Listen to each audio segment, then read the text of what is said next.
this Saturday, August 19th. It's a beautiful start to the weekend, but it's gonna be hot. Good morning and thanks for being with us. I'm Ugochi August here with meteorologist Kim Castro. Kim, what's the heat looking like today? I know it's more hot. The heat is looking not so lovely. New information, the man accused of killing and assaulting 11-year-old Maria Gonzalez has been captured. Pasadena police say Juan Carlos Garcia Rodriguez was taken into custody by Shreveport police and charges have been filed against him. Maria Gonzalez was found dead in her apartment last Saturday. Police say she was strangled and assaulted while her dad was at work. We have more information on our website in that article at KHOU.com. Welcome back. This week's Hidden Gem isn't just air-conditioned, interactive, and educational. It's also free. Digital anchor Brandy Smith takes us there. Thanks, Kim. New this morning, the city of El Paso is planning to open a new shelter to host asylum seekers and animals, but a new law could block it.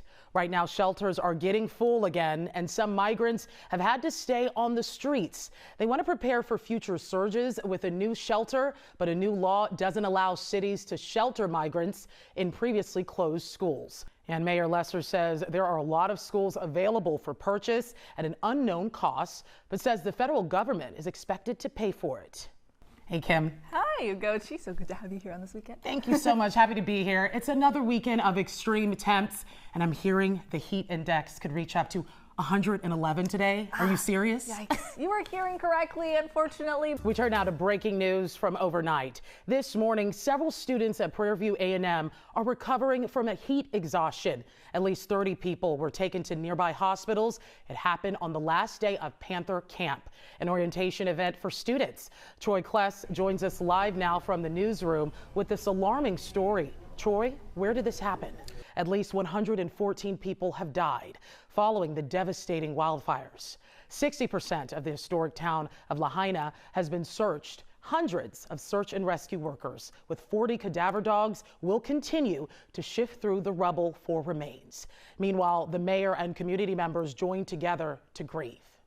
We will mourn those we have lost.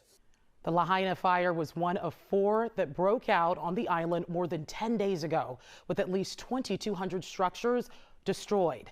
The governor estimates the cost to rebuild is around $6 billion. Welcome back to KHOU 11 Morning News. Time now is 9:41. Here's a live look at Herman Park. We're going to check back with Kim Castro in just a few minutes. Now to your morning headlines, starting with an update in the Idaho student murders case. A judge has decided that Brian Kohberger's defense team must submit evidence backing up his alibi by September 8th. Kohberger's defense team says he went on a drive alone on November 12th into November 13th, 2022. Prosecutors said the alibi was too vague and asked for specific witnesses and locations so they could be prepared to cross-examine them. Now, jury selection will begin 1 week before the trial starts in October. Next, as Maui faces years of rebuilding and recovery, FEMA says its disaster fund is running out of money just before the peak of hurricane season. It has already been a record year for natural disasters in the country, with 15 weather-related disasters, each exceeding $1 billion in damages. Finally, wives from around the world gathered in Des Moines, Iowa for a unique contest. It's the Husband Calling Contest. Check it out. Roy, I love you. Oh. Despite all the new contestants, 94-year-old Bonnie took the blue ribbon again, calling for her late husband, Roy. This is so precious. And she says she can't wait to once again call on her husband next year. Kim, how sweet is that? That is amazing. More triple digits. Let's just brace for it and get ready, right? Yep. Thank you. A home to reptiles, insects, and other tiny critters. After the break, we're taking you to a hidden gem that may make your kids bug out. You know, Cheetah, we just love your energy and love seeing you out in the community, just doing good work. So thank you. We'll check back with her in less than 30 minutes. But now, Kim, we are to the weather, and of course, we're hearing it's hot still. Yes, it is so hot. This morning, a 6-year-old entrepreneur is feeding everyone's sweet tooth. Kason Mays started a cookie business, and this summer in Mont Bellevue to raise money and buy school supplies for families in need. Our Michelle Choi had a chance to talk with him and his mom. KHOU 11 News. Oh my gosh, what a sweet little boy. The Oh my absolute gosh. cutest. Such a cutie. You sweet saw him falling asleep a little little boy, bit, exactly. but we're happy he was up with us, right? Exactly. He did it, and he doesn't want the limelight. Coming up, grab the sunscreen and the water because temperatures are rising. We'll have some tips to battle that extreme heat. Outside, the heat is dangerous with temps reaching the triple digits. We'll have the latest on what this means for your summer plans. Also, we'll show more about the off-duty Houston police officer accused of shooting his wife in the face. Right now, Houston is preparing for a very hot week. The heat will be record challenging, if not record breaking, for several days in a row. Here's some tips on staying safe as the temperatures climb.